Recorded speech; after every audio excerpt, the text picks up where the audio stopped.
Olá, tudo bem? Saber como oficiar um ritual da Fraternidade Rosa Cruz é muito importante para o estudante Rosa Cruz. Isso porque todo ritual é um exercício esotérico, ou seja, faz parte do treinamento esotérico do estudante Rosa Cruz. Então, vamos ver como oficiar o exercício esotérico Ritual do Serviço do Equinócio de Setembro? Sabemos que esse ritual que o estudante Rosa Cruz deve oficiar na véspera do equinócio de setembro, que varia entre 22 e 23 de setembro, dependendo do ano. Portanto, nos centros da Fraternidade Rosa Cruz ele é oficiado entre 21 e 22 de setembro, espalhados pelo mundo. O irmão ou irmã que não possa ir a um centro Rosa Cruz poderá oficiá-lo em seu lar com familiares e amigos, preferencialmente no horário indicado e sempre no mesmo local. Ter o texto do ritual em mãos.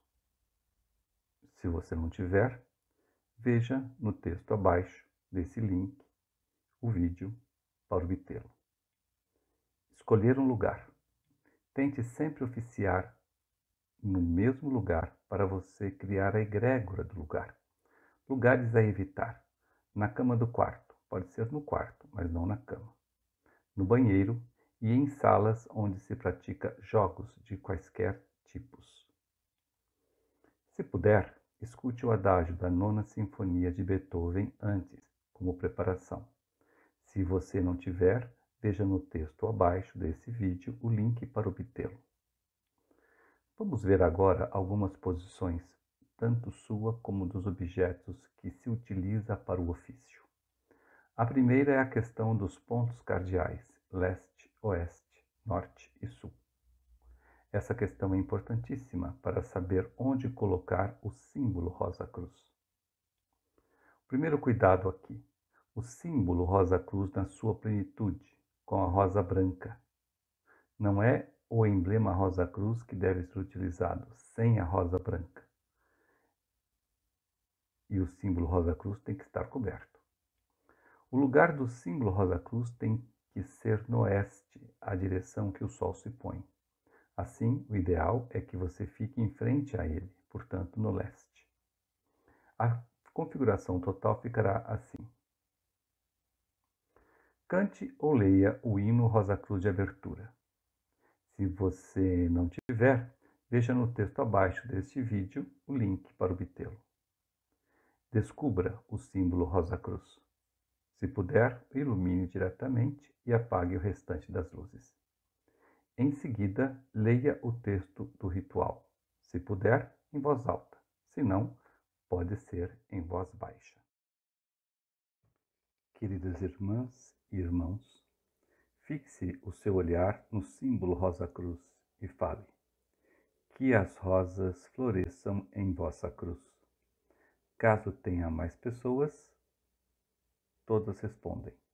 E na vossa também. Todos se sentam, menos o oficiante, você.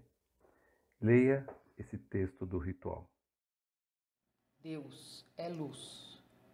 Todas as vezes que nós nos absorvemos profundamente nestas três palavras, nos banhamos numa fonte espiritual inesgotável, e a cada vez que repetimos, ressoa em nós mais completamente a profundidade divina e nos aproximamos mais do nosso Pai que está nos céus. Para entrarmos em contato mais próximo com esse assunto, agora que a luz de Cristo está começando a permear a Terra, vamos retroceder no tempo para nos orientar e fornecer a direção da nossa futura linha de progresso. A primeira vez que a nossa consciência foi dirigida para a luz foi imediatamente depois de nós nos tornarmos dotados da mente e entrarmos definitivamente na nossa evolução como seres humanos, na Atlântida, a terra da névoa, no fundo das depressões da Terra, onde a névoa quente emitida do resfriamento da Terra pairava como uma densa névoa sobre a sua superfície. Nessa situação, as alturas estreladas do universo nunca eram vistas. Nem poderia a luz prateada da lua penetrar na densa e enevoada atmosfera que pairava sobre aquela antiga terra. Mesmo o ígneo esplendor do sol estava quase totalmente extinto, pois quando vemos na memória da natureza os fatos relativos àquele tempo, verificamos que a atmosfera da Terra era excessivamente opaca, tendo uma aura de várias cores, muito semelhante àquela que podemos observar em torno do foco luminoso das lâmpadas incandescentes, quando há neblina. Mas essa luz tinha um fascínio. Os antigos Atlantes foram ensinados pelas hierarquias divinas que viviam entre eles a aspirar pela luz, e como a luz espiritual estava então em declínio, eles aspiravam ainda mais ardentemente pela nova luz, pois temiam a escuridão da qual se tornaram conscientes quando adquiriram a mente. Então chegou o inevitável dilúvio, quando a névoa se esfriou e se condensou. A atmosfera clareou e o povo escolhido foi salvo. Aqueles que trabalharam dentro de si mesmos e aprenderam a construir os órgãos necessários, requeridos para respirar numa atmosfera como a que possuímos hoje, sobreviveram e vieram para a luz. Essa escolha não foi arbitrária. O trabalho do passado consistiu na construção do corpo. Aqueles que apenas possuíam fendas parecidas com brânquias, semelhantes às que o embrião humano ainda utiliza no seu desenvolvimento pré-natal, não estavam fisiologicamente adaptados para entrar na nova era, como o embrião humano não poderia viver depois de nascido, se negligenciasse em construir os pulmões. Morreria como aquele antigo povo morreu, quando a atmosfera mais rarefeita tornou fendas parecidas com brânquias inúteis. Depois do dia em que imigramos da antiga Atlântida, nossos corpos estão praticamente completos. Mas desde aquele tempo e a partir de agora, aqueles que quiserem acompanhar a luz deverão se empenhar pelo crescimento da alma. Os corpos que nós cristalizamos em nós deverão ser dissolvidos. E a quinta essência da experiência extraída, que como alma pode ser amalgamada com o espírito para promover o seu crescimento, da impotência à onipotência. Assim, o tabernáculo do deserto foi proporcionado aos antigos, e a luz de Deus desceu sobre o altar dos sacrifícios. Isso é de grande significância. O ego desceu e entrou no seu tabernáculo, o corpo denso. Todos conhecemos a tendência do instinto primitivo para o egoísmo e, se estudamos a ética superior, também sabemos quão subversiva do bem é a indulgência para a tendência egotista. Dessa forma, imediatamente Deus colocou diante da humanidade a luz divina sobre o altar do sacrifício. Sobre esse altar, os seres humanos foram forçados, pela extrema necessidade, a oferecer suas posses mais queridas por cada transgressão, parecendo-lhes Deus um duro senhor em cujo descontentamento era perigoso incorrer. Mas a luz ainda os atraía. Eles sabiam então que era inútil tentar escapar das mãos de Deus. Eles jamais tinham ouvido as palavras de São João: Deus é luz. Mas já haviam aprendido dos céus, em certa medida, o significado do infinito, medido pelo reino da luz. Pois ouvimos Davi exclamar: para onde ir longe do teu sopro? Para onde fugir longe da tua presença? Se tomo as asas da alvorada para habitar nos limites do mar, mesmo lá é tua mão que me conduz, e tua mão direita me sustenta. Mesmo a treva não é treva para ti, tanto a noite como o dia iluminam. O próximo passo no trabalho de Deus para conosco consistiu em tornar permanente essa condição de estar na luz, que culminou com o nascimento de Cristo, que, como a presença corporal do Pai, continuou tendo em si mesmo aquela luz, pois a luz veio ao mundo para todo aquele que cresce em Cristo não perecesse, mas que tivesse a vida eterna. Ele disse: eu sou a luz do mundo. O altar no tabernáculo ilustrava o princípio do sacrifício como meio de regeneração, e por isso disse Cristo aos seus discípulos: ninguém tem maior amor do que esse, o de dar sua vida por seus amigos. Vós sois meus amigos. A partir daí, ele começou um sacrifício, Sacrifício esse que não se consumou nas poucas horas de sofrimento físico sobre uma cruz material, mas que é tão perfeito como foram os sacrifícios feitos no altar do tabernáculo no deserto, pois impõe uma descida anual às condições na terra que deve significar muito a esse grande espírito. Isso deve continuar até que um número suficiente de seres humanos tenha evoluído o suficiente para carregar o fardo dessa massa informe e densa de escuridão, que chamamos de terra, e que pende como uma pedra de moinho sobre o pescoço da humanidade, constituindo um empecilho para o posterior crescimento espiritual. Essa é a tarefa com que nos defrontamos.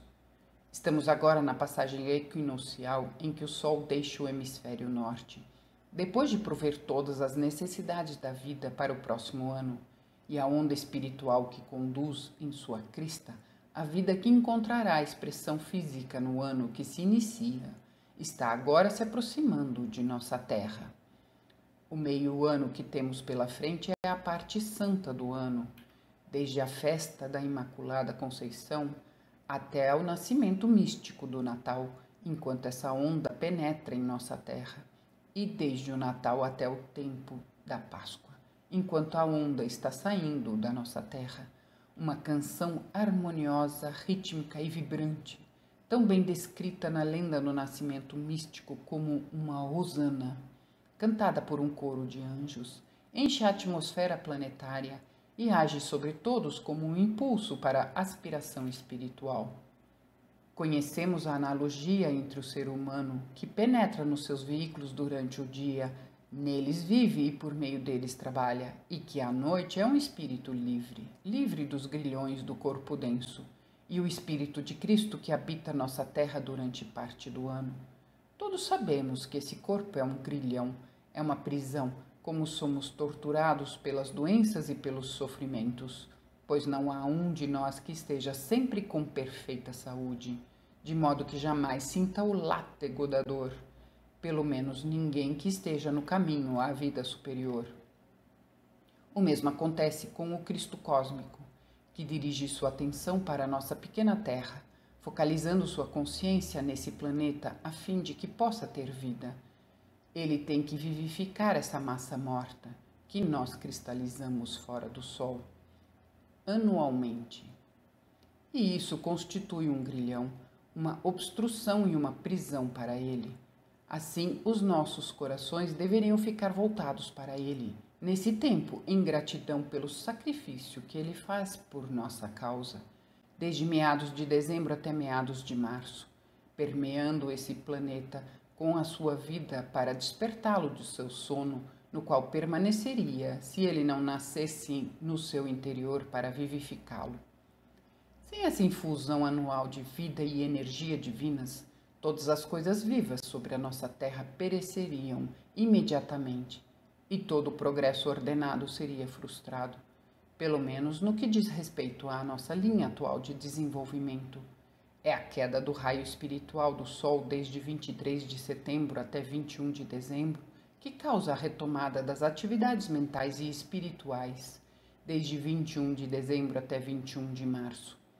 A mesma força germinadora que ativa a semente na terra e a prepara para produzir sua espécie em quantidade, também agita a mente humana e promove as atividades altruístas que tornam o mundo melhor.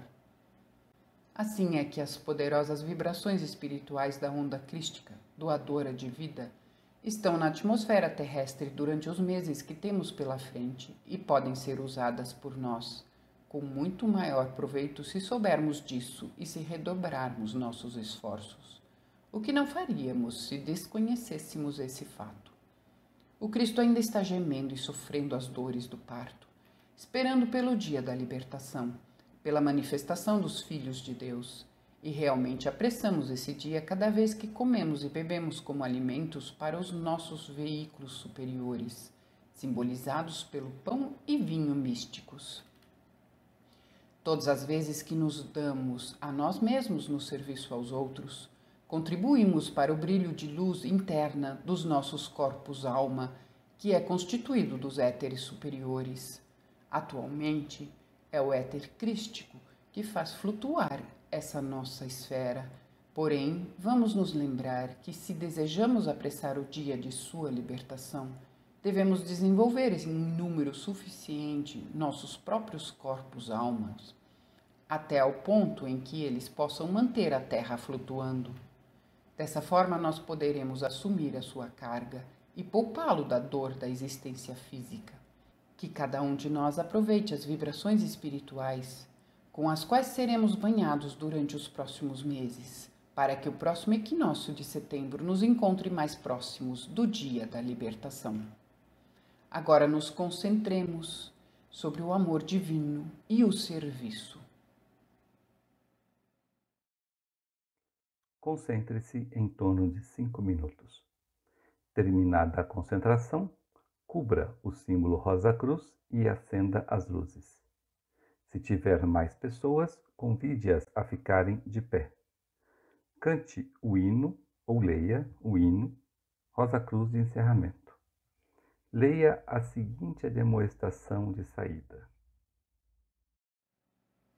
E agora, queridos irmãos e irmãs, que vamos partir de volta ao mundo material, levemos a firme resolução de expressar em nossas vidas diárias os elevados ideais de espiritualidade que aqui recebemos, para que dia a dia nos tornemos melhores homens e mulheres e mais dignos de sermos utilizados como colaboradores conscientes na obra benfeitora dos irmãos maiores a serviço da humanidade.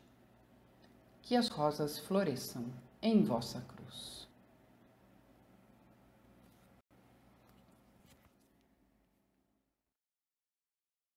Retire-se em silêncio do local.